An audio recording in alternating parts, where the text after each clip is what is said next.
C'est bienvenue dans ce bref tour de l'actualité. Rendons-nous tout d'abord à Yopougon, plus précisément au quartier camp militaire. Un quartier qui est sous la menace des eaux usées, et c'est même bien pire car le quartier devient invivable avec les nombreuses odeurs fétides et nauséabondes. C'est qu'au camp militaire, les canalisations sont dans un état de dégradation très avancé, ce qui expose les populations au cas de maladie. Mais ce triste décor, comme vous le voyez sur ces images, n'empêche pas les commerçants d'exercer leurs activités dans ces lieux infectés. La nourriture y est même vendue au milieu de ces eaux usées qui ruissellent. Le 19h30 situera les responsabilités dans un carton rouge. Et dans un autre chapitre, un litige foncier oppose la chefferie de Modeste et de Moossou dans le département de Grand-Bassam. La chefferie de Moossou a donné son avis dans un point de presse. Elle exige le rétablissement de ses droits après, dit-elle, avoir gagné un procès.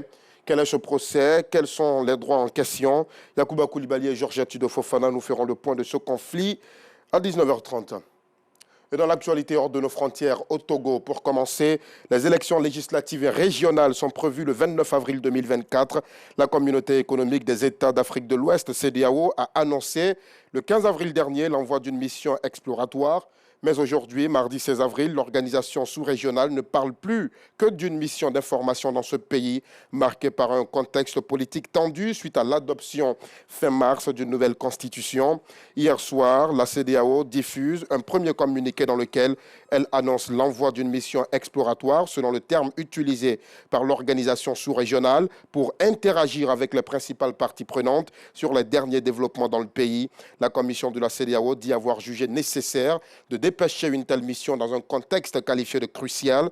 L'organisation sous-régionale estime alors que les élections initialement prévues le 13 avril ont été reportées en raison de la gravité des réformes constitutionnelles controversées que le gouvernement prévoyait d'introduire. Un communiqué que la CEDEAO diffuse sur le réseau social X, l'ancien Twitter. Et toujours hors de nos frontières, il ne reste plus que 102 jours avant la tenue des Jeux Olympiques de Paris 2024. La flamme olympique a été allumée à Olympie, en Grèce. C'est le début d'un périple qui doit la mener jusqu'à la capitale française en juillet 2024. Le feu sacré traversera la Grèce pendant 11 jours avant d'embarquer sur le voilier de Belém. Elle arrivera en France le 8 mai à Marseille. Dernière note, fin donc de ce flash. Merci de l'avoir suivi. On se retrouve à 19h30, si Dieu le veut.